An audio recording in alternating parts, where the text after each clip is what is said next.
All right. Good afternoon, everybody. It is I, once again, Raging Mandrill, and I am on a bit of a high at the moment. We are riding the post-event high. Lots of people getting involved with things, lots of people doing stuff. And so I figured, why not ride the high and get into some more Days of Rage. It's been far too long since we continued our read and review and react of this excellent and necessary book. So, before we really truly get into it, this is a rather long chapter. It's about 25 pages, so you'll get your money's worth out of today. Yes, so I should probably announce, because this is the first time on my own personal channel, the event actually was excellent. By all accounts, it was probably the best that we've put on. Raving reviews across every sector. I even gave a talk myself, which was well received by all possible sections. And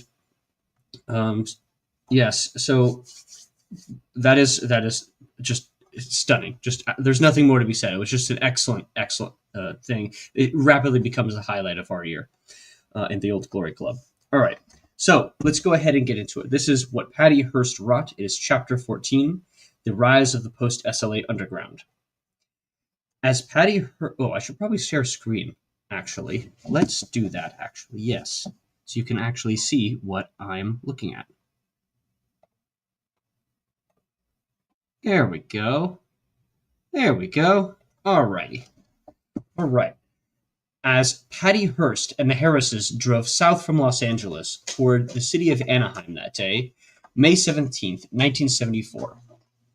Their car radio was alive with reports of the LAPD's failure to capture their comrades in the house on 84th Street.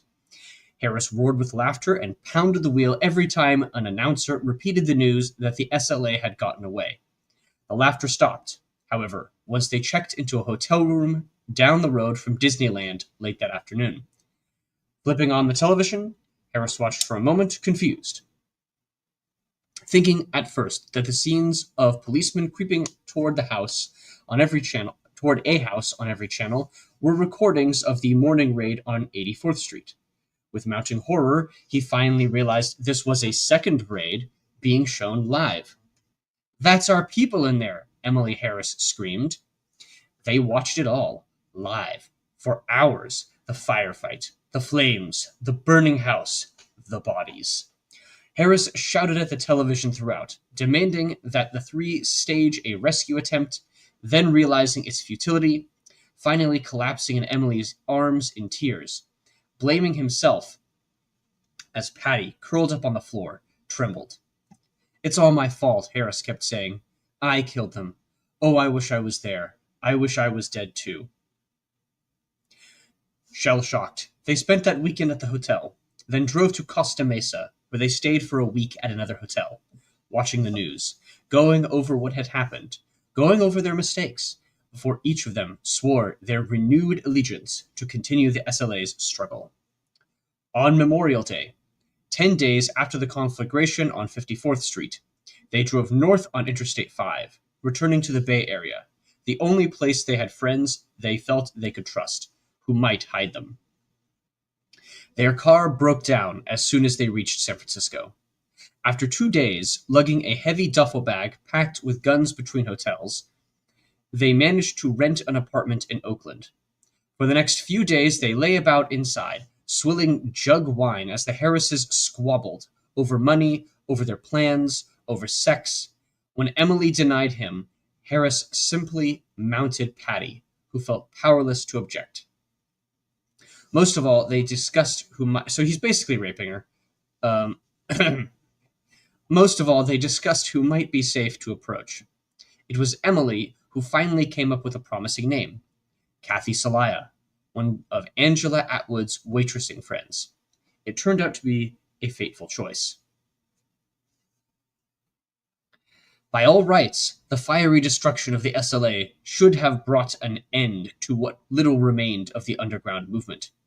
Instead, it reinvigorated it, where the vast majority of Americans viewed the SLA as a tiny, bizarre cult those still inclined to believe in the armed struggle envied the SLA's achievements, the food program, the humbling of the Hearsts, millionaire capitalists, and most of all, the publicity, the endless magazine covers and television coverage. For the first time in years, the underground was part of the national conversation again. To those few who still yearned to hear it, the message was clear. Armed underground struggle was still a viable alternative, even in mid-1970s America. And its new crucible was Berkeley.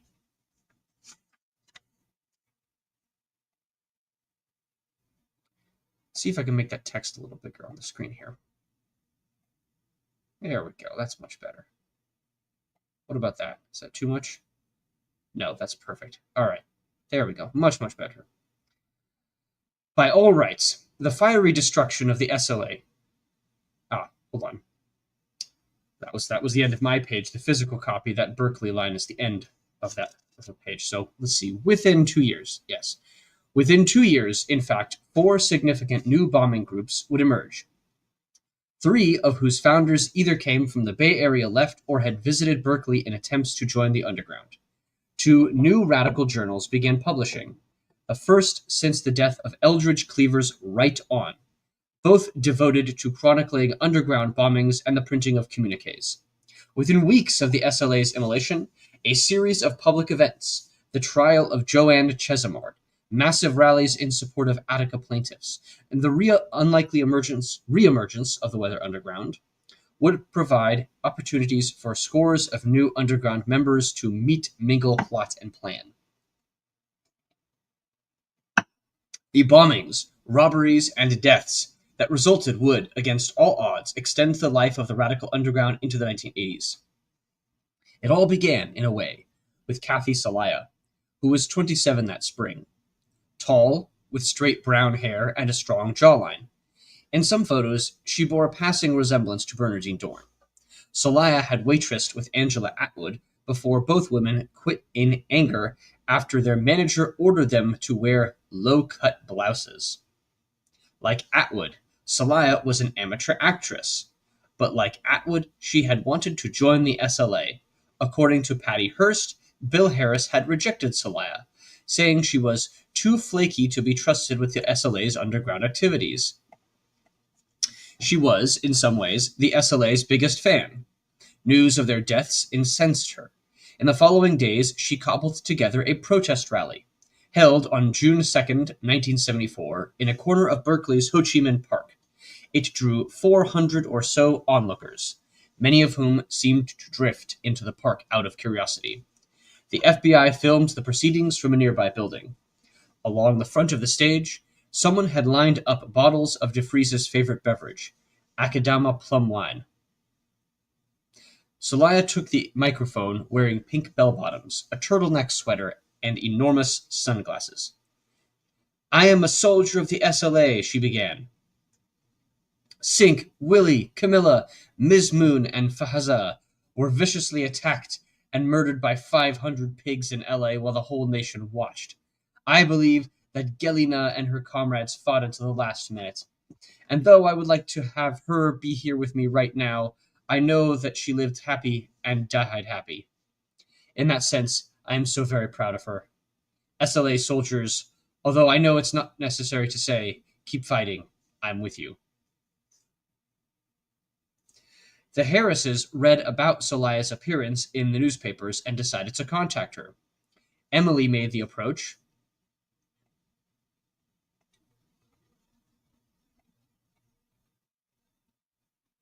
Slipping Celaya's aunt a note asking to meet at a Berkeley bookstore. Celaya appeared overjoyed. They gathered the next night at an Oakland drive-in. The Sting was playing. The Harrises spent hours telling Celaya every last detail of what happened in Los Angeles. Celaya swore that many in Berkeley still supported the SLA. She and her boyfriend, Jim Kilgore, in fact, were ready to sign up then and there. For the moment, though, Harris was less concerned with the new recruits than with finding a safe place to hide. When he mentioned the possibility of heading to New York, Celaya said she knew someone who might be able to take them. His name was Jack Scott. He was, of all things, a radical sports writer, a one-time college athletic director who went on to write for Ramparts. Scott had already spread word around Berkeley that he wanted to meet the SLA, but not to chauffeur them. He wanted to write their story. A meeting was arranged at the Oakland apartment. Scott said he was happy to drive them to New York, provided that they went unarmed. Harris objected, and their argument stretched toward dawn. Finally, they agreed the guns would remain in the trunk. On June 7th, Patty and the Harrises recorded a new communique for release. In it, Harris announced that the SLA lived on, now operating as a unit of something called the New World Liberation Front. The name meant nothing to police. Afterward, everyone piled into 3 cars and drove east, toward the mountains. It was the beginning of what the press would later call Patty's lost year. I mean, it's always a front with these people, right? Everything has to be named a front, every single time. It's so very unoriginal. Let's see here. Kathy Celaya did more than save the SLA. For weeks, she had been fretting about the bad publicity the SLA was getting. So, with a group of radicals, she helped form a study group called the Bay Area Research Collective, known as BARC, which began publishing Dragon, a mimeographed journal that would become the landmark paper for underground groups. Dragon quickly grew beyond an initial focus on the SLA. Between 1975 and 1977, it would publish bombing news and communiques from almost all the second-generation underground groups, especially those on the West Coast. But Dragon was more than just a clearinghouse for the underground. In an early announcement, BARC indicated that it was affiliated with this New World Liberation Front, or NWLF. This being Berkeley in 1974, no one took this kind of talk seriously, not even the FBI. The NWLF might be a genuine new underground group, or it might, like so many others, exist only on paper.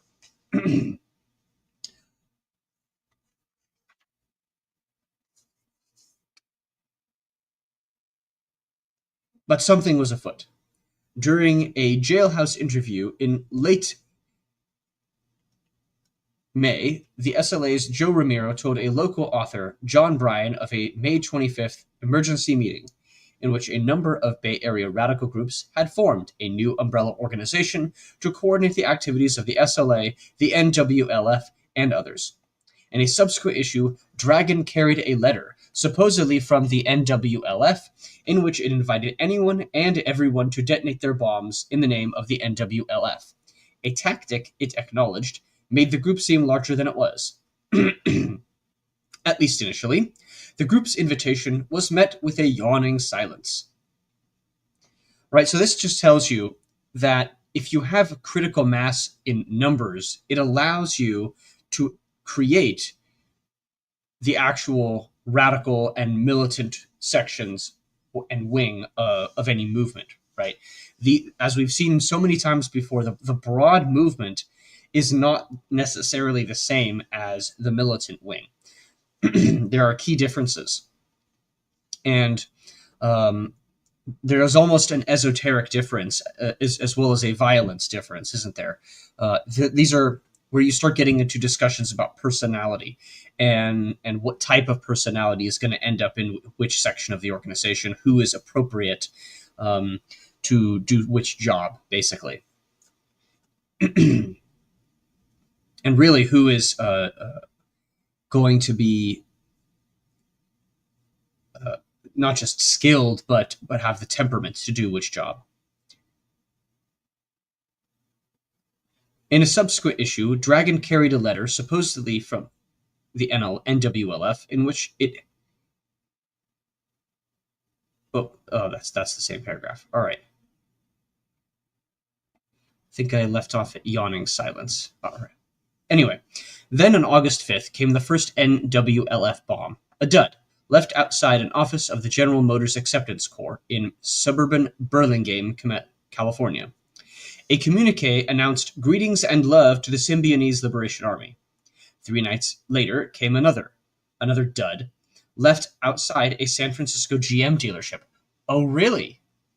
Oh, really? How fascinating. Now, this is interesting. So, this is a detail that I did not pick up on the first time I read through this. But nowadays, uh, do we see attacks on vehicle dealerships? Really? Do we not see bombings, fire bombings of Tesla dealerships? Hmm. Hmm. In September, two NWLF bombs shattered windows late at night outside two Bay Area offices of Dean Witter, a stock brokerage firm. After that, the bombs began going off, on average every 16 days. On October 2nd, one damaged a woman's bathroom at a San Francisco Sheraton. On October 5th, a Sheraton in Los Angeles. On October 30th, the home of a retired ITT executive in Silicon Valley. On November 6th, 7 meter-maid motorcycles in a Berkeley parking lot. By the end of 1974, 11 NWLF bombs had gone off, at which point the Bay Area press, long accustomed to random radical bombings, was obliged to take notice. The NWLF would become one of the great mysteries of the underground era.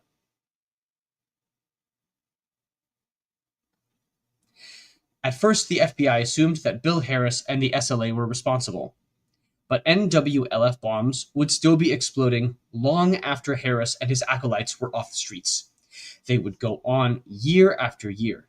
In fact, mostly in California, until in time, the NWLF would be credited with planting more bombs than any other underground group, more than twice as many as the Weather Underground.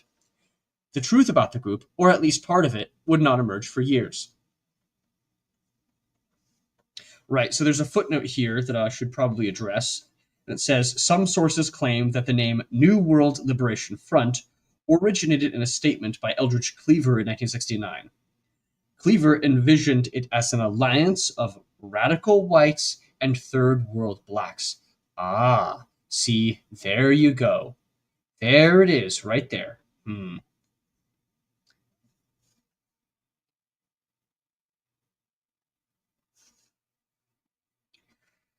The forming of the intersectional alliance is, you can just see it happening. This is where they're forming the current progressive coalition, which is in power. Of the bombing groups that rose to public view beginning in 1974, perhaps the most surprising was the resurgent Weather Underground. It had been a long time coming. For Weather, 1972 and 73 amounted to lost years, during which time they all but disappeared from public consciousness. Looking back today, few Weather alumni can remember much that happened then, in large part because very little did. Between May 1972, when it struck the Pentagon, and March 1974, when it attacked a federal building in San Francisco, Weather staged only 2 small bombings. By October 1973, when a 3-year-old set of indictments against the leadership was dropped in Detroit, the New York Times called the group dormant. These were the years when the movement slowed and died, fracturing into dozens of radical shards. The final blow was the long, slow end of the Vietnam War, symbolized by the signing of the Paris Peace Accords in January 1973. A few weeks later, Weather issued a statement hailing the North Vietnamese victory, but it was a short, desultory thing, noticed by few. The fact was, for many in the underground, the end of the war brought a kind of emotional vertigo, a rare moment of celebration followed by the morning after realization that a dominant focus of their lives had suddenly disappeared. Without the war to protest, and without any sense that their bombings had changed the American condition, Weather had all but stopped doing them. We, like most of the left, began to evaporate after the Vietnam War began ending, recalls Paul Bradley. By 72, things were settling down. We read a lot, met with people, tried to raise money. There was a lot of talk about the role of armed actions, because we had done a lot of them and nothing had changed. There was a sense we should do something else, but there was no sense what that something else was. For the moment, they did very little. It was during this period, in fact, that a number of weathermen began taking actual jobs. In Los Angeles, Rick Ayers, that's Bill Ayers' brother, by the way, worked as a house painter and gardener. In San Francisco, Bradley found work as a mechanic at a foreign car dealership. He rode a cable car to work. His bosses adored him, handing him the garage keys. And Bradley returned their loyalty, at one point declining to attend a weather retreat because he feared losing his job.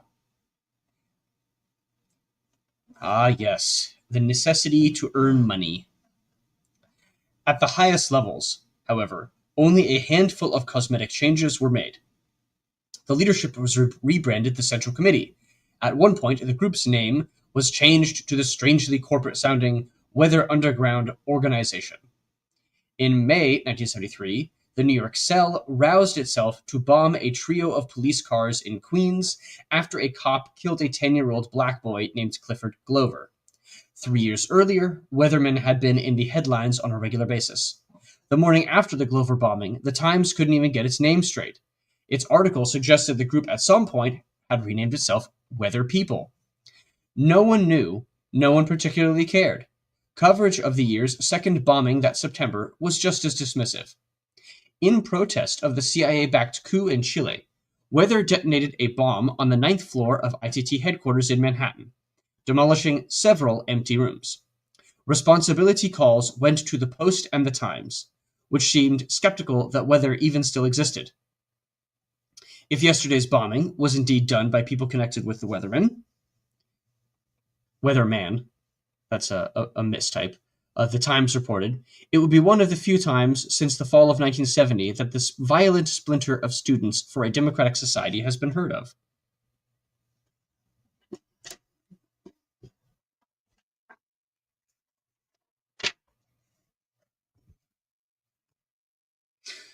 Right, so this is a period where there is a sort of corporatization, and you can start to see with all of the other pressures we have seen with the Weathermen, right? They're all starting to have children. This is a common pattern among radicals. Is once you start getting married and having children, the radical phase of the youth is now essentially over, and you now have to age into something completely different. You age out of radicalism and you go start doing other things, right? You have to actually get a real job. Which is why they're rebranding a terrorist organization to this sort of corporate branding term here. It was, all in all, a grim period for a group of intellectual firebrands who 4 years earlier had been public figures, giving interviews to Time and Newsweek. Bernardine Dorn and Bill Ayers, it appears, spent much of it in their Hermosa Beach bungalow, squiring Mona Mellis's children to old movies and ice cream shops. Jeff Jones and the New York Cell remained their Catskills hideaway. After dropping of federal indictments, many weathermen were no longer fugitives, while Dorn and others were still wanted on state charges linked to the Days of Rage. Bill Ayers and Ron Fliegelman were now free to walk into FBI headquarters without fear of arrest. I mean, that's what a picture. You have these noted radicals, these militants, just going into FBI headquarters. I mean, crazy. What a picture. Dozens of agents were still looking for dozens of weathermen, still breaking into their families' homes, in fact, but the only new arrest they made was dumb luck, when Howie Machtinger stumbled into a stakeout outside of his brother's Manhattan apartment in September 1973. He made bail and promptly returned underground, releasing a statement thumbing his nose at the FBI as he did.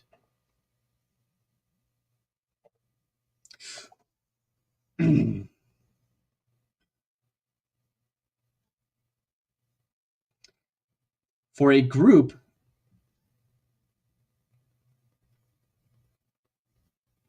as aimless as Weathermen, dissension was probably inevitable.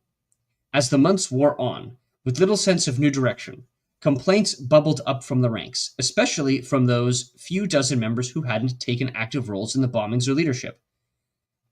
Right, so this is when you start getting leadership complaints. People feel like they're doing a lot of work.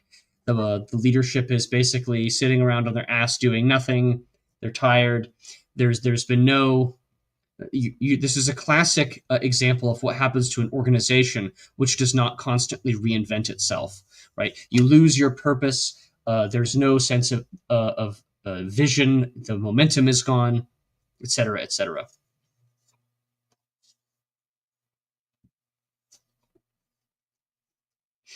Right. Some were simply tired of living near the poverty line.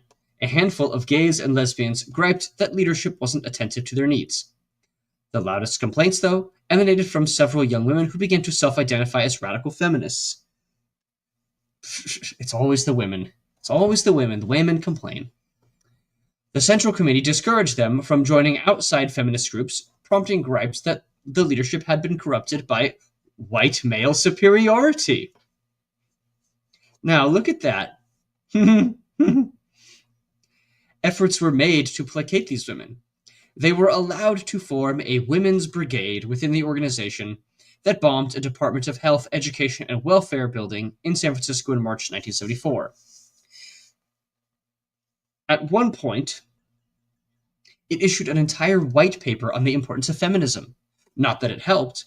One male weatherman recalls a weather women's conclave in Marin County, whose members emerged to insist that no male weatherman could even talk with a female weatherman without asking permission. This grousing culminated in a 1973 article in Miss Magazine by none other than Jane Alpert, Sam Melville's one-time girlfriend, who had been underground for 3 years, mostly working as a rabbi's secretary in Denver. Alpert, who had visited Bernardine Dorn, Mark Rudd, and other weathermen, announced that she was rejecting the underground because of sexist leadership that exploited women. Not long after, she surrendered to the authorities. Yeah, go figure. Right, so this is so interesting, right? And this is why this book, yet again, is important and critical to understanding the political happenings and paradigm of the last decade. You can see yet again all of the things about cancel culture and all of this stuff that has to do with the women and feminism and all of these sorts of like radical left-wing politics. Like, it's all there. It's all there, man. All of the pathologies are there. And you can see, like, especially with the discussion of feminism and how men are approaching women in incorrect ways, right? And all of this other stuff that we've seen in terms of misconduct and oh, you spoke to a woman, I'm being raped, right? Words are rape, basically. This is essentially what this is, right? This is women not wanting to have to speak with men they don't like sexually, right? This is where it comes from. Although I think that is very interesting also. That's rabbi's secretary is a good detail to keep logged in the back of your mind. Also Denver, right? Let's see.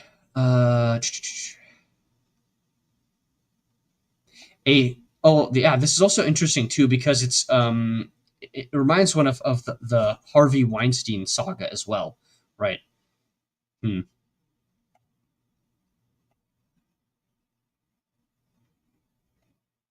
A rare glimpse of this turmoil is afforded by a little-noticed internal history of weather released by a band of dissidents in 1976.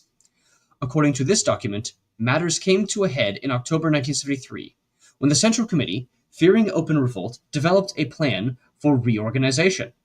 The leadership realized that the complaints were symptoms of a far larger problem facing the group, a crisis at the core of its identity. If the Weather Underground wasn't going to bomb things, what would it do instead? The answer turned out to be surprisingly simple.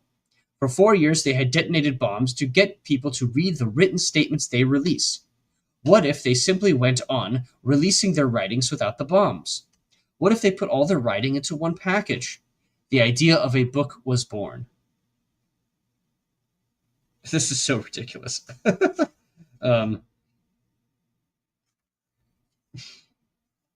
They're just literally becoming academics, right? This is exactly what they're going to do. I want to still do left-wing radical politics now that the militancy has basically been burned out, but you want to be able to do so academically. From the outset, it was Bill Ayres' baby. By one account, he had been noodling with a political manifesto for months. According to the internal history, the Central Committee sold the idea as a program embodied in three slogans: educate ourselves, organize ourselves, activate ourselves around a written program.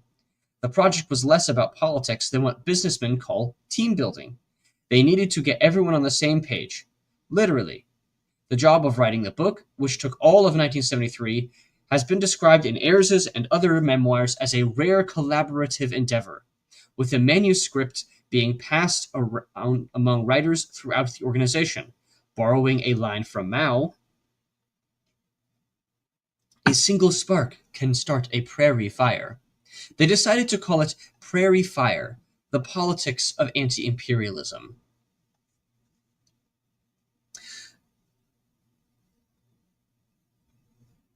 Right. So this is, in business terms, you have your four forming, storming, norming, all of that kind of stuff, right? This is basically what they're doing, right?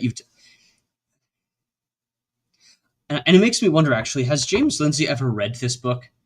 Like, the small section that is quoted in Burroughs's work here is like it tells you that the left has always been the same. They've always been the same. The reasons have always been the same. And their coalition was a one which did not happen accidentally. This was a deliberate act of genesis, right? Of creation. That's what they did. They made it. The dissident's history, however, suggests a far more contentious process. According to this version, Ayres's draft was no good and strongly criticized. A second draft was authorized, this one overseen by the old Communist Party hand who had driven the Timothy Leary getaway car, Clayton Van Littegraff. It was a poor choice.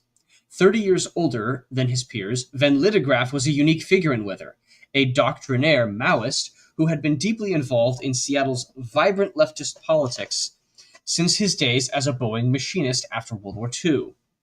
Bouncing among myriad communist groups, he emerged during the 1960s as a mentor to Seattle radicals and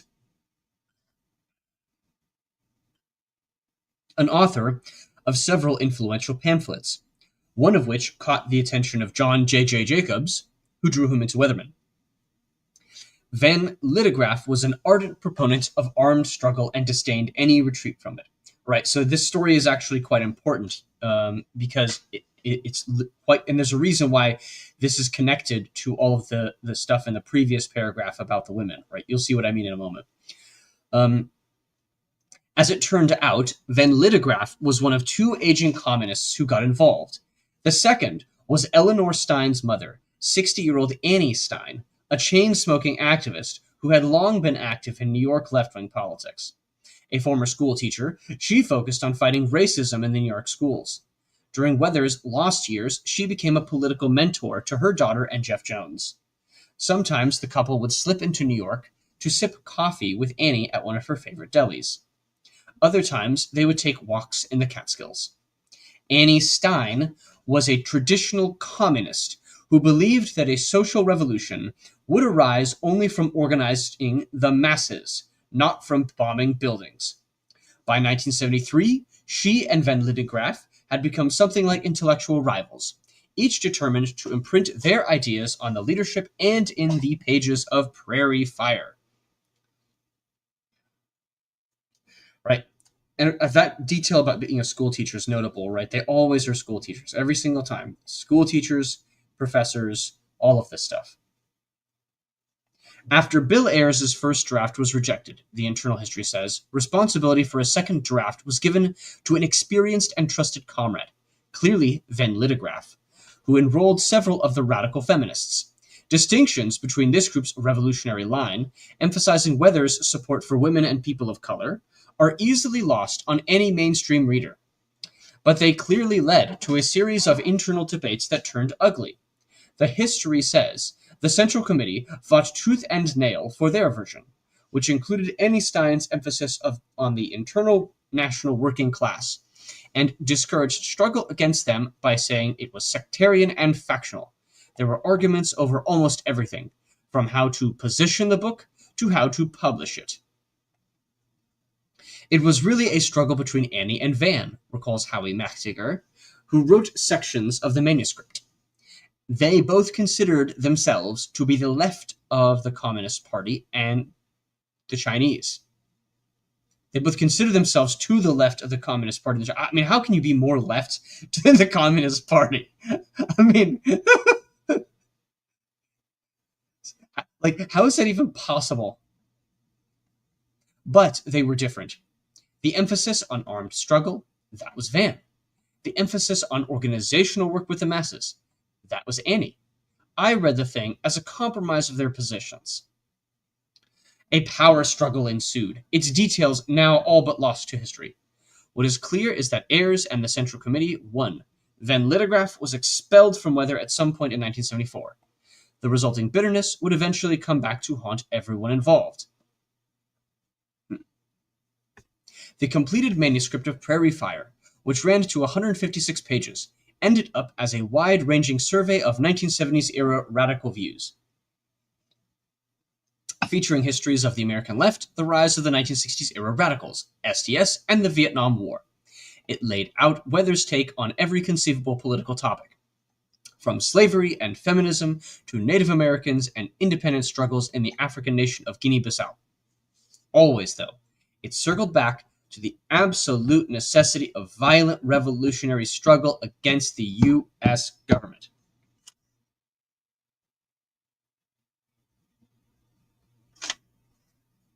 We are a guerrilla organization.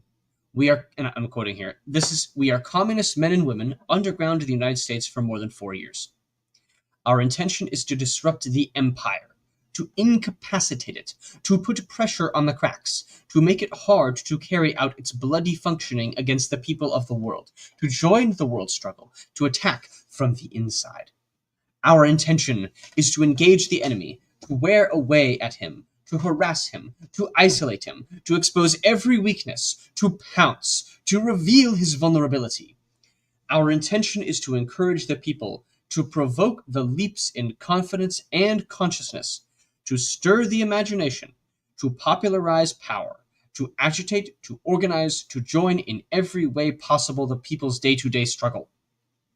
Our intention is to form an underground, a clandestine political organization engaged in every form of struggle, protected from the eyes and ears and weapons of the state, a base against repression, to accumulate lessons, experience, and constant practice, a base from which to attack. The only path, right? So this is an unassailable. They're basically creating an unassailable fortress, right? That's what they're doing. The only path to the final defeat of imperialism and the building of socialism is revolutionary war. Revolution is the most powerful resonance of the people. Many people have given their lives in this struggle, and many more will have to.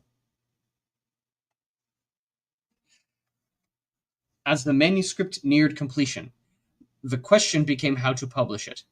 They decided they couldn't risk engaging a traditional publishing house, even a radical one. So they chose to print and distribute the books themselves. No small task for a band of fugitives. But against the odds, the production of Prairie Fire was a triumph of Weather's logistical prowess. Almost everything was done in Boston, where the Central Committee's Robbie Roth and several New Yorkers had relocated. They rented the basement of a brownstone, purchased a multi-lift offset printer, and put it in a back room. Where'd they get the money for that? Aren't like printers pretty expensive? Aren't they at least a couple $1,000s?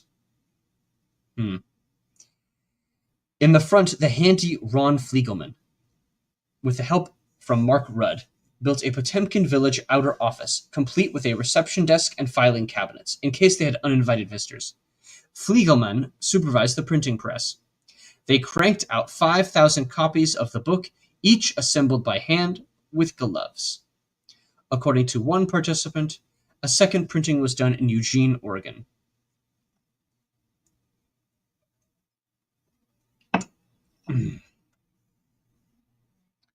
It was an ambitious project, especially given the plans to distribute the book nationally. For that, more people were needed. At that point, the leadership began reaching out to more than a dozen weathermen who had been exiled or marginalized, hoping to lure them into becoming the foot soldiers they needed. Many accepted, including Howie Machtinger, still lurking around New York, and Jeff Jones's old pal, John Lerner. Both were assigned to a new collective in Boston. Mark Rudd, having long since abandoned New Mexico for a Pennsylvania farmhouse, came as well, moving with his girlfriend to Yonkers, New York. All right, so you can see, right, they already had this sort of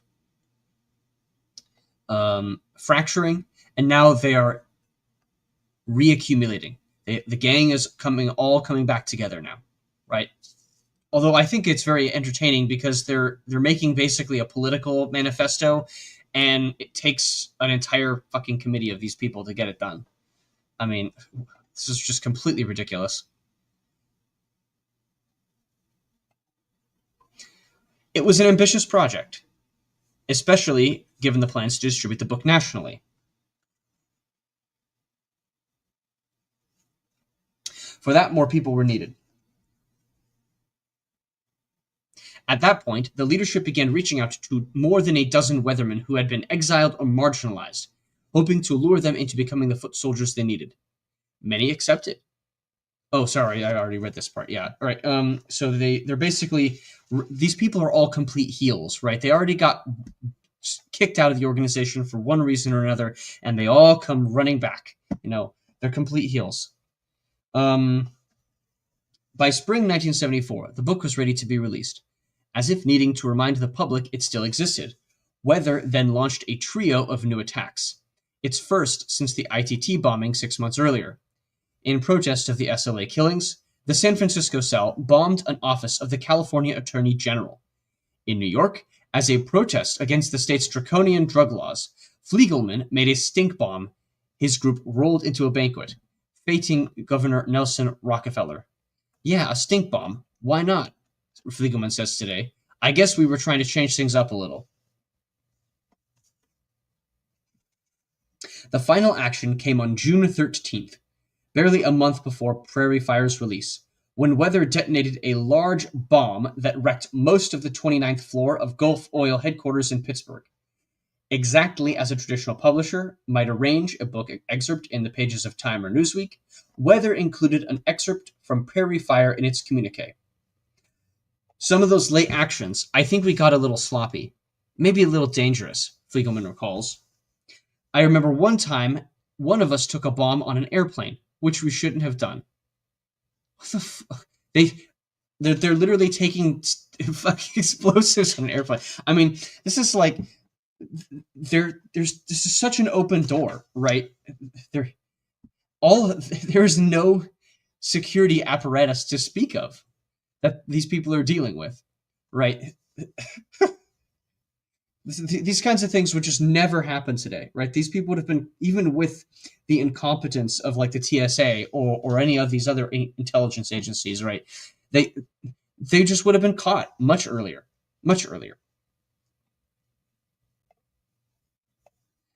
Finally, everything was set.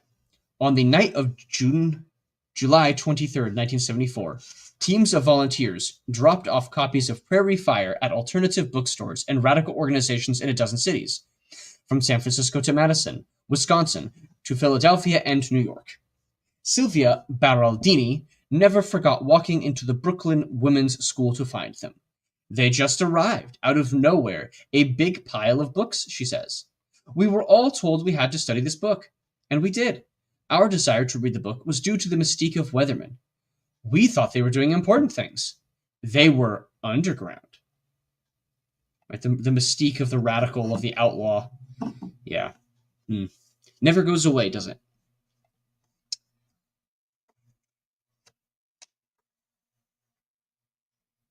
Prairie Fire was widely read in radical circles and noticed in the mainstream, garnering a brief article in the New York Times. For the leadership, the taste of relevancy proved intoxicating and would lead to a series of plans that transformed what remained of the organization. The book's impact was felt outside the group as well. Like Dragon, Prairie Fire served as an invitation to new groups to take up the cause of armed struggle, even as Weather's leaders, increasingly preoccupied with the printed word, showed little interest in new bombings themselves. Others heard the call, however, and within months of Prairie Fire's appearance, they began to strike. On its face, it was just another political rally. Nearly 20,000 people streaming into Madison Square Garden, carrying angry placards and sorry, I should probably stop here. Actually, angry placards and posters. That night, October 27th, 1974, 3 months after Prairie Fire's publication. So I just had a quick thought here. It makes me wonder, Rick, does the printed word still hold this kind of power? It doesn't seem to me that the word in and of itself is the mechanism of how we exchange information these days. It is still a node that can be controlled, but it is not the absolute.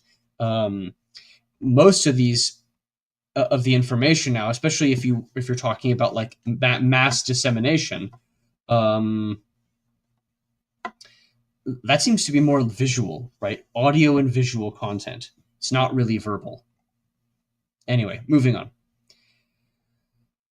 They had come to hear radical icons, such as Angela Davis and Jane Fonda, raise their fists and deliver speeches calling for change.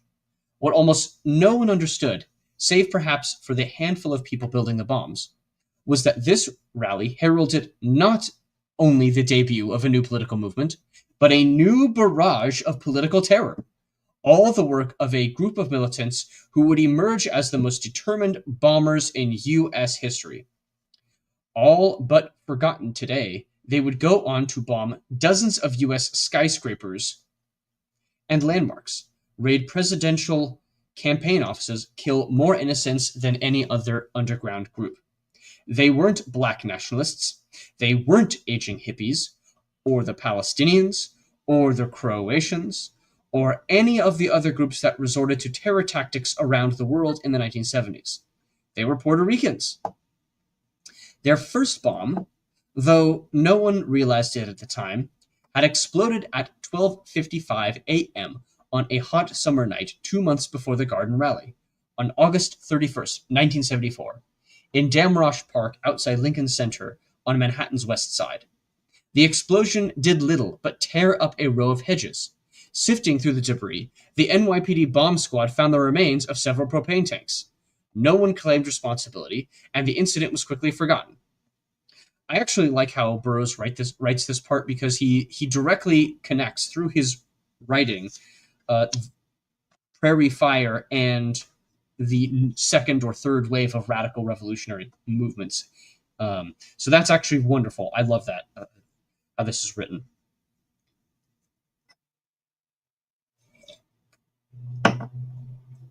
A month later, on the night of September 28th, 2 small bombs exploded across the river in Newark, New Jersey, in an alley between City Hall and police headquarters. No one was injured. There was no communique. The blasts came in the wake of rioting in which 2 Puerto Ricans had been killed. At the time, Newark police had no clue the incidents were linked. All of this, it appeared, served as a rehearsal for the onslaught that began on October 26th, 1974, the morning before the Garden Rally. At 2:55 a.m., a large bomb exploded beside a Mercury Comet parked beside the Marine Midland Bank in New York's financial district. The car was lifted into the air and smashed down on its roof, wobbling like an overturned turtle as the first patrol cars arrived. The bomb, which police later estimated to contain 40 sticks of dynamite, shattered windows as high as 8 floors up in surrounding buildings. A few minutes later, a second bomb detonated outside the Exxon building at Rockefeller Center in Midtown, again shattering windows but injuring no one. 10 minutes later, a third exploded outside the Banco de Ponce, a block west, destroying the front doors and blowing out windows as high as 31 stories up in adjoining buildings. As police began sifting through the debris, they were startled by the distant booms of a fourth and fifth bomb, one exploding outside the Union Carbide building on 48th Street, the other at Lever House on Park Avenue at 53rd Street. Both blew out windows, but no one was hurt. Right. this is actually quite interesting as well, because just the way that the information is presented here, you can tell that this is quite a well-organized, well-planned operation, and I'm sure that there are, with obviously enough manpower to accomplish all of these tasks. Right, this is 4, 3, 4, 5 bombs. Right, all going off at roughly the same time.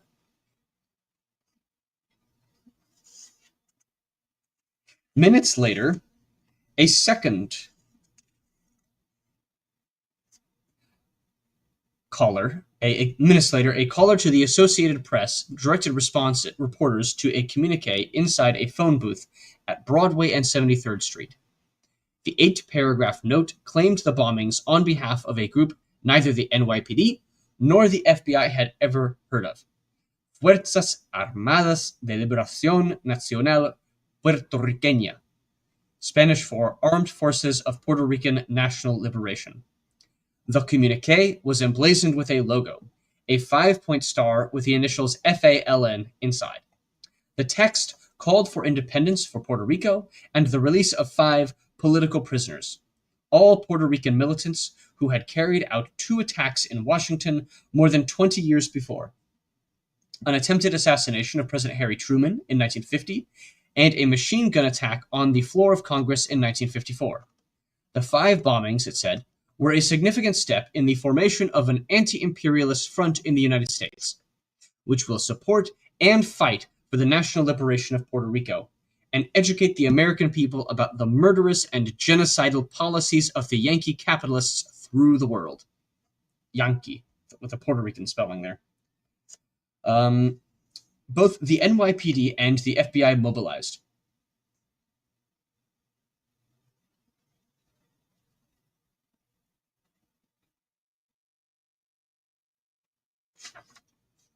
But behind the scenes, there was little real urgency, at least at first.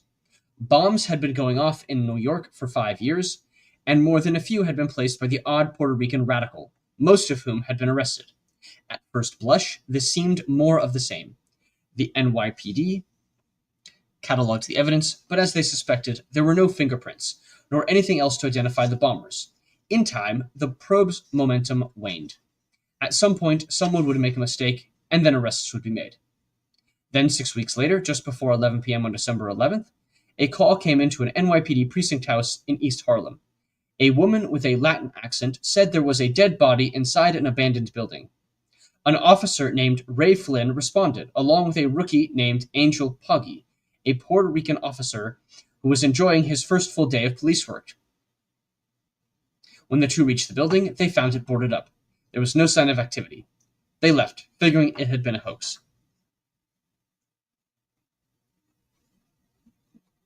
Right, so I should probably mention at this point that in this whole story here, the Marine Midland Bank bombing was actually, that bank was the one that Sam Melville had bombed previously in 1969.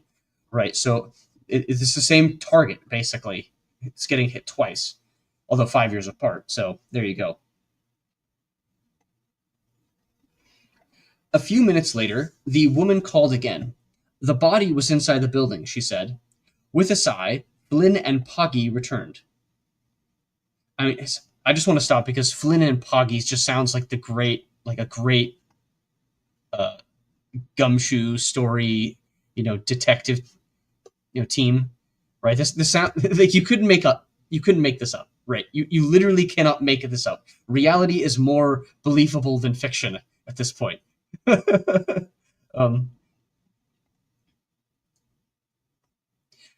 Flynn headed down a flight of steps to check basement windows. Poggi stepped up to the front entrance, a set of double doors. He pushed on the left door, which budged an inch or so. Poggi thought the body might be blocking the door. He took out a flashlight and peered inside. He could just make out a pile of debris blocking the doors, and above, what appeared to be remnants of a spiderweb hanging from the ceiling. Poggi gave the right door a shove. The explosion blew him into the air and vaulted his body out into the street, where it landed on the pavement, crumbled and shredded with slivers of wooden glass. Flynn raced to the cruiser and called for an ambulance, which spirited Poggi, still alive, to Metropolitan Hospital. Permanently disfigured, Angel Poggy would lose his right eye and much of the vision in his left, and suffer a ringing in his ears for years afterward.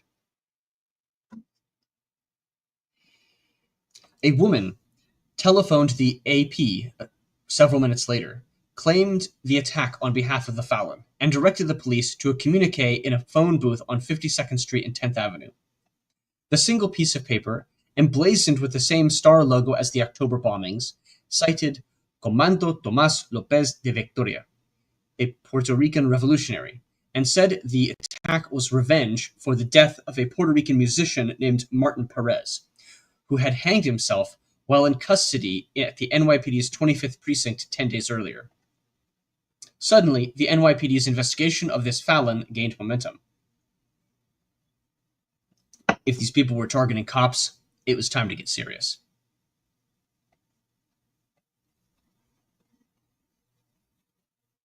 Hello, the nameless one. How are you doing, sir? Great to see you. All right. Next paragraph. When Lou Vitzi, a caustic 31-year-old Philadelphian, transferred to the FBI's New York offices that summer after spending his first year in the bureau chasing moonshiners across eastern Kentucky, he was thrilled to be back in a big eastern city, at first.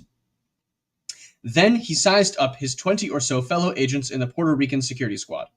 Most had gray hair and paunches. Half these guys had been in that squad since World War II, Vitzi recalls. They never went out into the streets. You couldn't dynamite them away from their desks. They had cases that, I swear, had been open for 20 years. We had zero resources, not a single radio, and one car the supervisor took home at night. When you went out on a lead, you had to take the subway. There wasn't much to do. The Puerto Rican independence movement that turned violent on the island during the 1950s had spawned 2 series of bombings in New York, but little of note in 3 years. Vitzi, the youngest member of the squad, spent weeks probing an old case involving a group of supposed dissidents before realizing that the group no longer existed. It was a lonely job until Don Wofford, a genial 33-year-old North Carolinian who had joined the Bureau 2 years earlier, after serving in Vietnam as an Army hospital administrator, arrived at the squad on October 25th, 2 days before the Garden Rally. And there's a footnote there. Wofford joined the FBI in 1972 to avoid a second stint in Vietnam. The oldest student in his class at the FBI Academy, he served 2 years in Norfolk, Virginia before his transfer to New York. Okay, so that's an interesting biography information, details. But all right. Wofford and Vitzi, both Army veterans eager for action, found themselves running down leads together. When the older agents lost interest in the case, let the NYPD handle it, they muttered. The 2 young bucks kept at it. None of the old guys wanted any part of that case, Vitzi recalls. Are you kidding? All that work? Riding the subway? They gave it to us instead. Not that the young men, who had never actually investigated a bomb case, much less met an actual Puerto Rican, had much to offer. At one point, Vitzi was sent to NYPD headquarters where someone pulled him into a meeting of deputy chiefs, one of whom asked what the FBI knew about the Fallon. Nothing, Vitzi was obliged to stammer. We've never heard of these guys either. That, for the most part, was the extent of FBI-NYPD cooperation. The police kept the evidence to themselves, leaving Wofford and Vitzi to begin combing through the Puerto Rican squad's files. They had chased a few leads, accomplishing nothing, when the booby-trapped bomb maimed Angel Poggy. They stood around the crime scene, powerless to help, while the NYPD gathered evidence. One thing, however, was clear. Dawn and I started realizing this was going to get a lot worse, Vitzi recalls. These guys were serious. We tried to warn people, warn our supervisor, but no one was listening. It was no use. And then it happened. Friday, January 24th, 1975. It was a frigid noontime on Wall Street. A brisk winter wind whistled through the steel and concrete canyons. On the sidewalk, bankers and traders and their assistants pressed down their hats and gathered their overcoats as they trudged out to grab sandwiches and hot cups of coffee. On Broad Street, there was a steady flow of men, almost all men, in fact, moving into the colonnaded front doors of France's Tavern, a red brick restaurant that was one of the oldest buildings in New York. It opened in 1762 and had been a favorite of George Washington's. Washington, in fact, gave an emotional farewell address to his officers there in 1785. 2 centuries later, France's was a clubby Wall Street lunch spot, defined by white table linens, attentive waiters, and Revolutionary-era portraits. It had 3 dining areas: the bustling room inside the front doors, the private 250-member Anglers Club upstairs, and set behind a pair of fire doors down a hallway, an annex building that housed the Bissell dining room. It was there, at an oval table set just inside the doors, that a group of 6 young executives were having what should have been a routine business lunch. 3 of the men were bankers at J.P. Morgan and Company. The others were clients. Lunch had been a last-minute decision, a chance to break from a long meeting and get to know one another. 3 of the men sat with their backs to the doors. Frank Connor, a 33-year-old father of 2, was a Morgan man, a finance executive who rode a commuter train into Manhattan from his home in Fair Lawn, New Jersey. Jim Gezork worked for Scott Paper in Philadelphia. Beside him sat Alex Berger, the 32-year-old son of German Jewish refugees who worked for the chemical company Roman Haas in Philadelphia. Berger and his wife were expecting their first child, a son, in 3 months. Around 1 o'clock, their meals almost finished. They called for a check. 5 minutes later, with all 3 dining rooms packed with patrons, a waiter across the room saw an unkempt man in a trench coat step through the double doors and look around. Standing beside the oval table where the 6 executives were readying to leave, the man appeared out of place. The waiter thought he might be one of the homeless people who sometimes wandered into the restaurant. The waiter glanced away, and when he looked up, the man was gone. A few minutes after that, another diner approached the stairs that led up to the Anglers Club. The waiter noticed a large gray duffel bag someone had inexplicably plopped down at the base of the stairs. Not wanting anyone to trip, he nudged it to one side of the staircase with his foot. The duffel, which carried a bomb consisting of roughly 10 sticks of dynamite and a propane tank, detonated at 1:22 p.m. The immense explosion collapsed the staircase and blew a hole in the floor 7 feet wide. Windows and plate glass doors shattered in buildings up and down Broad Street. A truck parked outside was wrecked, tossed on its side. The thin wall to the Bissell dining room evaporated. Sitting behind it, Frank Connor and Alex Berger were killed instantly. Jim Gezork would die on the operating table. All around, bodies were thrown into the air, people somersaulting through a blizzard of deadly flying glass. Knives and forks zinged through the restaurant like angry bees, impaling a number of diners. Doctors would later remove cutlery from a dozen or more patrons. More than 40 people were badly injured in the Bissell dining room alone. The force of the explosion erupted upwards as well, sending a single floor nail firing through the ceiling like a bullet, where it tore through the bottom of a chair and ripped into the body of a 66-year-old banker named Harold Sherburne, killing him. Jesus. Oh man. It's incredible force. Chaos ensued. In a flash, waiters and patrons from the main dining room, which remained unharmed through a thick brick wall, scrambled through the wreckage and dragged dazed and bleeding men out onto the sidewalk. The blast echoed through the Wall Street area, sending scores of office workers, plus firemen at a nearby station house, into the streets to see what was wrong. A priest from Our Lady of the Rosary Church on State Street was among the first to arrive. He knelt in the wreckage, administering last rites. Within minutes, the whine of sirens filled the air. Wounded men writhed in pools of blood beside the gutters as the first police cars arrived. Quickly, the streets filled with cops, fire engines, ambulances, and crowds of the curious. By nightfall, 4 men would be declared dead. It was the worst terrorist attack on U.S. soil since an anarchist bomb hidden in a horse-drawn cart killed 35 people on Wall Street in 1920. Don Wofford and Lou Vitzi were in a car on FDR Drive when they had heard the news on the radio. They stopped, telephoned their supervisor, Harry Hogue, and asked whether the Fallon might be involved. A tavern? The Fallon isn't going to blow up a tavern, Hogue replied. Believe me, it's probably just a gas explosion. We're going down there anyway, Wofford said. Well, okay, but I'm telling you, it's just a gas explosion. Sure, gas explosion. Wofford and Vitzi were among the first FBI men on the scene. By the time they arrived, a caller had taken responsibility for the attack on behalf of the Fallon, directing police to a communique inside a phone booth. By that evening, Don Wofford, barely 2 years out of the FBI Academy, found himself leading the Bureau's investigation, which he named Franbomb. In those early hours, backed by nearly 50 agents, he and Vitzi began scribbling assignments on note cards and handing them to other agents, who flooded the streets looking for eyewitnesses. No one had much of anything useful to say. The NYPD came up with sketches of 2 Hispanic men seen in the area, but they never came to anything. The NYPD managed to identify the duffel bag's maker, and detectives fanned out in the hopes of finding who sold it. The components of the bombs detonated to date. The Timex wristwatches, the batteries, the propane tanks were studied in detail. They were all the same, in all likelihood the work of a single bomb maker. There was little else to be learned. But that wasn't Wofford's central problem.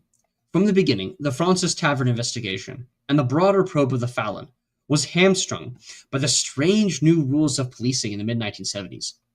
Until 1972, the NYPD, like the FBI, had maintained extensive files on all manner of Puerto Rican radical groups.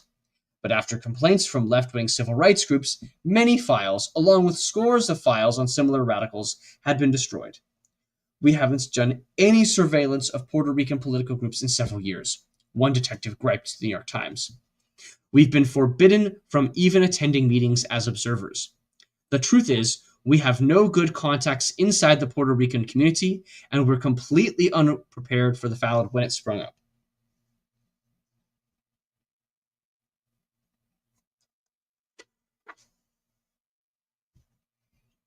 The FBI, however, unlike much of the American public, knew a lot about Puerto Rican terrorism. Then as now, it's hard to identify an issue of such national significance about which so many Americans knew, and cared, so little. Yet there had been people in Puerto Rico, a U.S.-owned territory roughly 3 times the size of Rhode Island, who had been fighting for its independence almost since Christopher Columbus stepped onto a beach there in 1493. The indigenous Taino revolted against the Spanish in 1511. They lost. Native-born islanders, criollos, took to arms for reform in 1809. They lost. Anti-Spanish conspiracies, one history counts more than 30, popped up throughout the 19th century. Full-blown revolts against Spain erupted in 1868 and again in 1897. Each left its leaders in prison, with sundry followers skulking off to jungle lairs or U.S. cities to begin plotting anew. When the United States gained control of the island in 1898, after the Spanish-American War, it appeared the nationalists had given up their guns for political debate. The Puerto Rico Independence Party was formed in 1912, though its cause was soon subsumed by the more powerful Nationalist Party formed in 1922. The new party's leaders loudly called for independence, but unfortunately, and this has always been the irony for Puerto Rican nationalists, the vast majority of Puerto Ricans were happy being part of the United States. The Nationalist Party was defeated again and again at the polls, and before long its frustrated leaders decided it was time to return to violence. Hello, Malaka. Good to see you. You're a new person. I've never seen you on my channel before, but good afternoon regardless. All right, back to reading. The 1930s saw a series of nationalist marches that devolved into melees, along with various assassination attempts against U.S. judges and governors. Things simmered until 1948, when a U.S.-appointed governor forced through the infamous Law 53, forbidding calls for independence.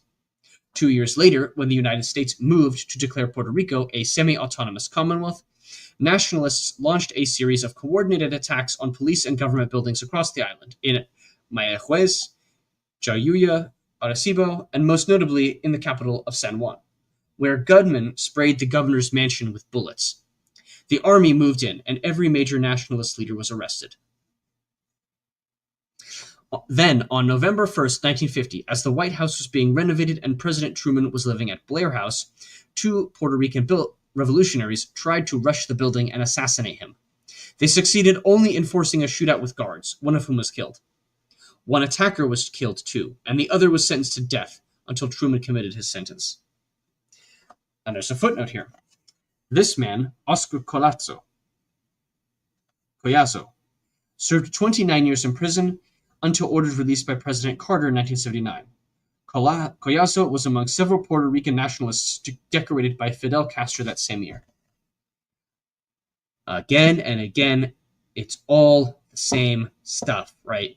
You have a Democratic president, commutes their sentence, he gets out early because a different president gives him some sort of presidential pardon, right? And then now he's getting a decoration by Castro. Wonderful. This is why having two-party rule in this way is actually bad, because it means that these revolutionary types don't get stuck in prison or killed because they're executed, as they should be. 4 years later, in 1954, 4 more Puerto Rican revolutionaries filed into the balcony of the U.S. House of Representatives, quietly recited the Lord's Prayer, then rose, whipped out guns, and opened fire on a crowd of congressmen below. 5 legislators were hit. One of them, Alvin M. Bentley of Michigan, struck in the chest. All recovered. The shooters were arrested and given life sentences. Gaining their freedom had been a priority for every Puerto Rican radical since. For the next decade, the independence movement lay dormant. Right, actually, I do have an interesting thought I want to speak here. This does have a slight echo with the Spanish independence movements that you see in Asturias. Very interesting, right? They're apparently very devout people. They're not actually like dyed-in-the-wool communists, and they're technically nationalists for a very small subsection of a country, right? Technically, kind of has autonomous rule for lack of a better word for it, but not really. It's technically a colonial protection. And anyway, but my point is that these you're starting to see a little bit of a parallel here with the nature and how this is going to play out, right? If you know anything about Asturias or the Basque country, they got their shit kicked in the 19th and 20th centuries, and so there's a kind of parallel here within Spanish culture that you might be able to point to. Anyways, moving on. For the next decade, the independence movement lay dormant. By the mid-1960s, however, with revolutionary movements springing up in post-colonial Asia, Africa, and most notably, Cuba, a new breed of armed militant appeared in Puerto Rico. Marxist by outlook, impatient by nature, and eager to resort to violence to free the island from the hated Yankees. Among the most energetic of these firebrands was a salsa musician named Filiberto Ojeda Rios. Born in the town of Naguabo in 1933, Ojeda Rios was intelligent enough to enter the University of Puerto Rico at 15. In 1950, after a family argument over his future, he dropped out and moved to New York City, where he married, fathered the first of his 4 children, and played guitar and trumpet in salsa bands. Another musician recruited him into a Marxist study circle, where he was radicalized and joined the July 26th movement, which supported Fidel Castro in his struggle against the Cuban government. Ojeda Rios dreamed of launching a similar struggle in Puerto Rico, to which he returned in 1955. 6 years later, he moved to Cuba, where he attended the University of Havana and was recruited into Cuba's intelligence service, the General Intelligence Directorate, known as the DGI. At the same time, the DGI's goal was spreading Castro's revolution into the countries of the Caribbean and Latin America. Puerto Rico was in Castro's sights from the beginning. Accounts of DGI history indicate that Ojeda Rios was given extensive training in sabotage and spycraft and dispatched to Puerto Rico in 1963. About the same time, perhaps coincidentally, that the first modern Puerto Rican revolutionary group, known as MAPA, emerged. Police quickly arrested MAPA's leaders, however, and Ojeda Rios returned to Cuba, where, with other Puerto Rican exiles, he continued to plan for revolution. According to Puerto Rican newspaper accounts, a turning point came when, during a 1966 meeting with Castro himself, Ojeda Rios received approval to form an armed resistance group that would carry out sabotage in both Puerto Rico and the U.S. mainland, backed by U.S. arms and money, Cuban arms and money. The group Ojeda Rios formed, the Armed Revolutionary Independence Movement, known by its Spanish initials, MIRA, became one of an alphabet soup of ragtag revolutionary groups that sprang up in the island in the late 1960s. Now that's very interesting, that name, because Mira in Spanish means look, like, oh, look, right? So that's kind of a well-formed name there, you might say. Mira launched its first attacks in 1969, detonating bombs outside police stations and government installations. Unlike other island groups, it also established a New York cell, which staged a series of 35 or so minor bombings in the city beginning in November 1969, including a pipe bomb that exploded outside the main branch of the public library, and one that didn't outside the General Electric building. Mira's little-noticed campaign, relegated to the back pages of city newspapers, climaxed with explosions inside two Bronx movie theaters on May 1st, 1970, 2 months after destruction of the Weatherman townhouse. 10 people suffered minor injuries. 2 weeks later, police arrested a Puerto Rican radical named Carlos Feliciano as he placed a hollowed-out loaf of bread outside an army recruiting station in the Bronx. The bread was fresh, as was the bomb nestled inside. Feliciano was a Mira operative who had served 5 years for a murder committed after the 1950s uprisings. A father of 6, he was alleged to have committed all 35 bombings, charged with 2, and convicted of 1. In Puerto Rico, police swooped in and arrested Ojeda Rios, who promptly skipped bail and disappeared. This marked the end of Mira, although its attacks continued for a short time in New York, with more than 100 oddly tiny bombings stretched into 1971. The devices consisted of chemicals secreted inside cigarette packs and ping-pong balls. The detonations caused minimal damage. For example, a grand total of $50 from the cigarette pack that exploded in the carpet art department of B. Altman & Co. in March 1971. Afterward, police arrested 2 Puerto Rican students who had claimed to be Mira members, perhaps its last. They received jail terms of 5 and 7 years. By 1975, Mira was a dimming memory, but its mastermind, Ojeda Rios, remained at large.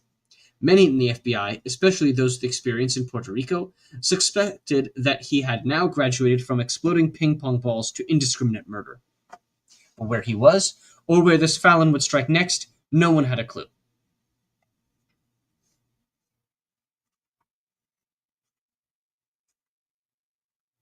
Don Wofford and Lou Vizzi studied the 3 Fallon communiques carefully.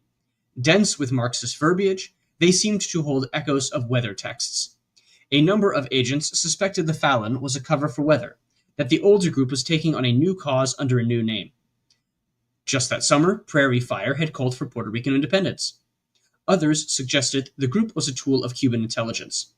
Wofford's supervisor, Harry Hogue, suggested that they study the acres of files the squad had built over the years. The answers are in the files. Believe me, the files will solve this case. Privately, Wofford scoffed. The answers are in the files, my ass, he muttered to Vizzi. These people are new. They're cutting edge. They're not the same old guys who've been chasing for years. Still, Wofford did begin thumbing through the files, which Clarks wheeled to his desk by the cartload. As he read, one independentista in particular drew his attention. His name was Julio Rosado. A former newspaper reporter in San Juan, Rosado embodied the independence cause in New York. His name seemed to be on every protest permit. He and his brother, Andres and Luis, had been thoroughly investigated during the Mira bombings. By Wofford's count, there were 10 volumes of reports on Julio alone. As far as suspects, the Rosados were head and shoulders above everyone else. Wofford recalls, they knew everybody in the movement. They were everywhere. They were the movement. The older agents still had an informant or two, and when we asked who could pull off something like Francis, who had the vision and leadership, Julio's name came zinging back every time. Julio, Julio, Julio, Julio. It was all we heard. He became my main focus.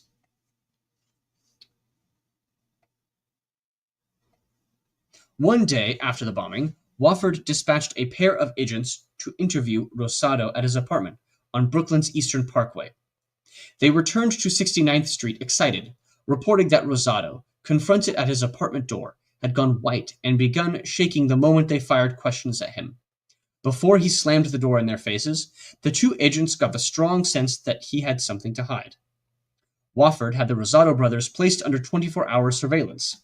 Julio's apartment was in Brooklyn, while agents rented an apartment across from Andres and Luis's building on Manhattan's 2nd Avenue, training binoculars on every entrance. Trailing the trio through the streets of New York proved challenging, however. All three seemed to be expert at counter-surveillance techniques, jumping in and out of subway cars at the last minute, even sliding through the back doors of stores to elude their pursuers. These people were good. They were amazing, Luvitsi recalls. Let me tell you, they taught us about surveillance. We were so young, we had to learn all this stuff. The second focus of the FBI's investigation, meanwhile, took shape in Spanish Harlem, where Wofford was intrigued by a Puerto Rican activist who had organized protests over the death of the young artist in the Angel Poggi case. Her name was Dilcia Pagan, and like Julio Rosado, she had worked as a journalist, first as a gossip columnist for a Spanish-language newspaper, then as a producer developing children's programming at the local CBS affiliate and other stations. She was a real dynamo, Wofford recalls. She seemed to know everyone in Spanish Harlem. Wofford put Pagan under round-the-clock surveillance, usually posting teams on rooftops near her apartment. For the moment, however, neither Pagan nor the Rosado brothers were leading them anywhere. Wofford pressed the U.S. Attorney's Office for warrants to search or bug their apartments, but prosecutors turned him down every time, saying he didn't have probable cause. In one meeting, Luvitsi lost his temper. I was just screaming at the guy. What do you want? What do we have to give you to get this warrant? He recalls. My supervisor had to drag me out of there.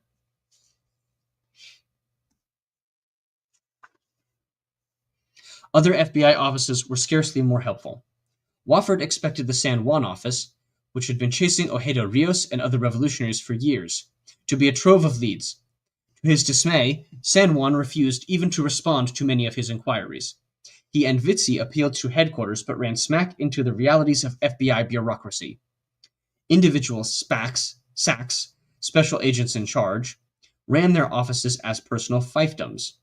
And with J. Edgar Hoover dead and gone, there was no one in Washington willing to make San Juan play ball. We sent hundreds of leads to San Juan, Vitzi recalls. You could wait till retirement and never get anything. Eventually, I remember the San Juan SAC sent us something that basically said, stop busting our balls. The bombs are going off in New York, not here. It's your problem. Right, so the lack of cooperation in the intelligence services is a huge issue. Right, you can see that, as they mentioned before in the other section of this chapter, that the FBI specifically gets really, really hamstrung by these bureaucratic and investigatory rules. I do think it's rather interesting that the left-wing civil rights groups basically were coordinating this entire time, right? You can clearly say that in left-wing political theory, top-down, bottom-up, inside-out, well, what are you doing with the radical revolutionaries? Well, you have to give them some kind of cover, and you do very irritating legal work, getting these sorts of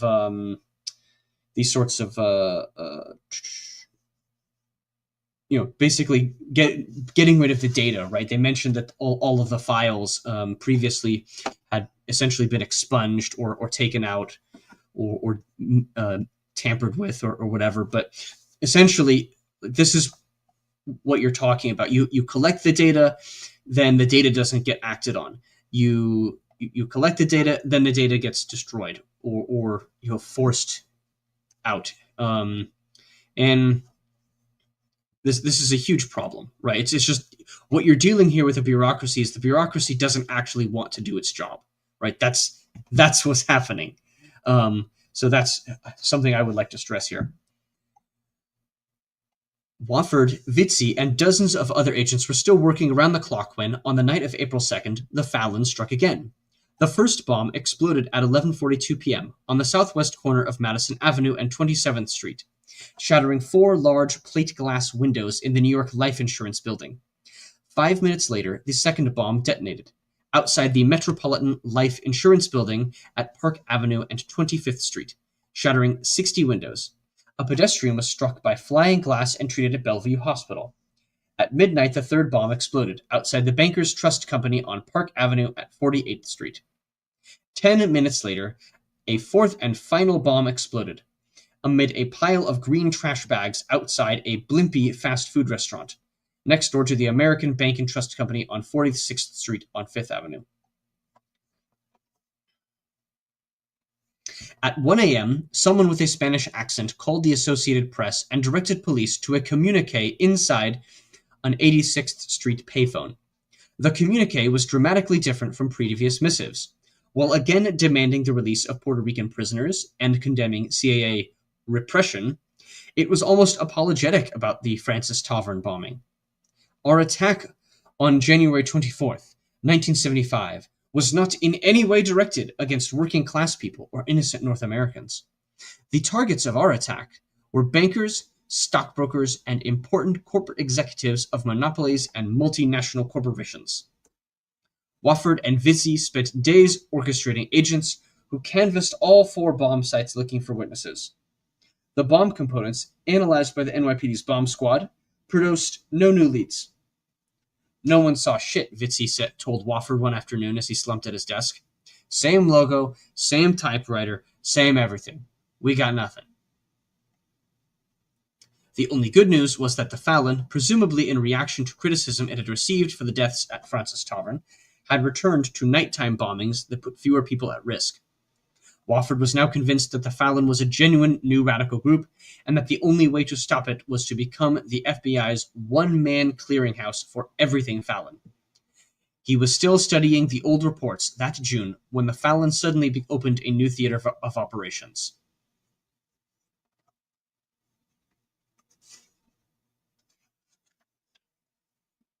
Just after midnight on June 14, 1975, 2 young couples, Bill and Sarah Evans and Jim and Cynthia Teitelbaum, strolled into the warm night air in the Loop section of downtown Chicago, a world away from the Fallon bombings in New York.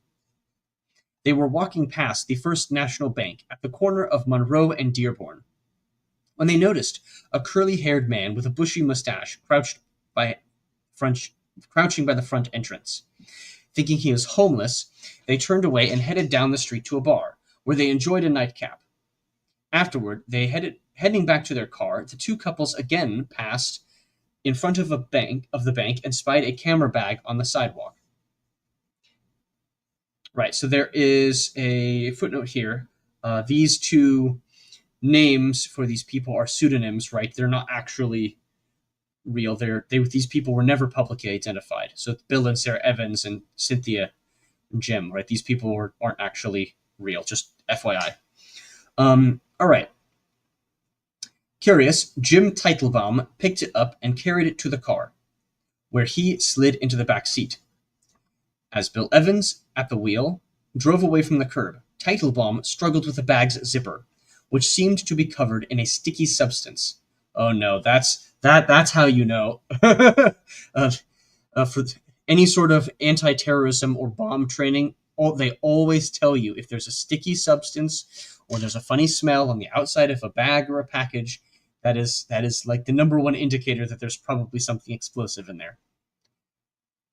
After a few moments, he managed to open the bag. Peering inside, he saw a tangle of wires, a small propane tank, and several sticks of what could only be dynamite. "It's a bomb," he shouted. "Yeah, no shit, really? Oh, great." Evans screeched to a halt at the curb.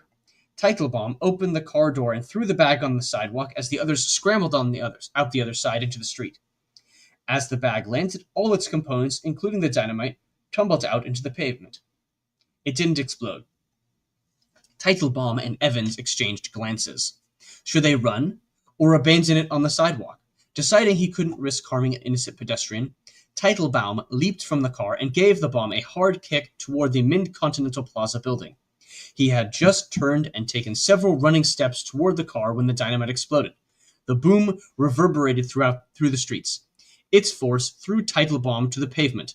Patting himself down, he found he was miraculously uninjured, save for a few pieces of shrapnel that had seared into his back.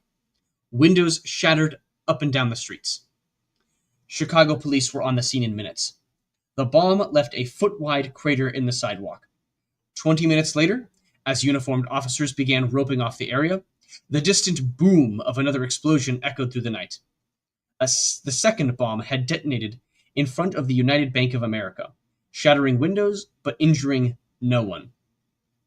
10 minutes later, a woman called the Associated Press, claimed the bombings in the name of the Fallon, and directed police to a communique in a phone booth at Chicago's Union Station. When police retrieved it, they discovered that it spoke of 3 bombs, the third at the Federal Building. A search there lasted into the next day, but uncovered nothing. The Chicago bombings triggered a vigorous debate between the FBI's New York and Chicago offices. Older agents, accustomed to Mira and similarly lackluster Puerto Rican groups, argued that this was more of the same, most likely 1 or 2 angry New Yorkers who had set off bombs in Chicago to make themselves appear more significant than they were. Wofford and Vitzi didn't believe it. They suspected something larger afoot, especially after the Weather Underground took credit for a June 16th bombing at a New York branch of the Banco de Ponce that the Fallon had already bombed. 30 years later, weatherman David Gilbert acknowledged that he had set this bomb himself. Oh, okay, that's interesting. So that this kind of suggests that there might be a little bit more coordination between these groups than we have ever heard before. Right.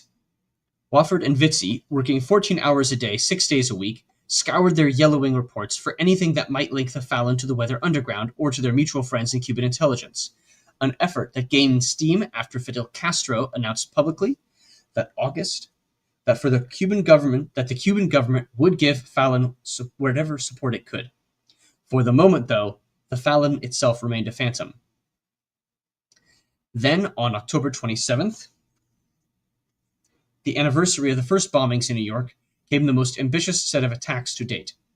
Just after midnight, in the span of a single hour, 10 pipe bombs detonated in 3 cities.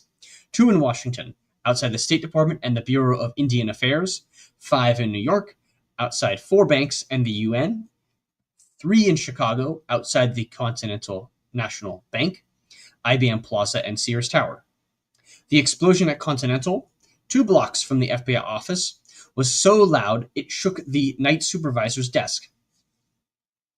A guard at the Chicago Standard Oil building, meanwhile, reacting to the echoing booms, searched the surrounding plaza and stumbled upon something strange. An abandoned bouquet of roses in green florist's paper. Inside, to his horror, he glimpsed 5 sticks of dynamite. A member of the Chicago bomb squad, Frank Caskey, arrived in time to disarm the device. Caskey's work gave authorities their first unexploded Fallon device. Damage from the 10 bombs came to $250,000. A caller to the Associated Press directed authorities to a communique in New York, which thanked Castro for his moral support. In 12 months, the Fallon had now detonated 25 bombs. In Washington, FBI supervisors were growing impatient. Shouting matches erupted between Washington and Chicago, where agents for the first time were sent burrowing into the Puerto Rican community, much of it centered on Humboldt Park. They managed to identify a handful of neighborhood leaders who had spoken favorably of Puerto Rican independence. including a high school principal named Jose Lopez and a reverend named Jose Torres. Neither said much. At one point, agents interviewed Torres' 23-year-old son, Carlos. They found him polite and respectful, wrote up a report, and forgot about it, with no clue whatsoever that they had just spoken to one of the Fallon's masterminds. And with that, that is the end of today's chapter. Thank you very much for listening, ladies and gentlemen, and reading along with me. You can support me in various ways. You can go to my Twitter account and go follow me there. You can check out my Substack. You can go to the Old Glory Club, check out their content as well. And last but not least, you can actually financially patronize me, and you can do so by giving me money through Buy Me a Coffee. All of those links are down below. If you have appreciated this content, if you've liked it, do support this channel and this work. Thank you very much. Have a wonderful day.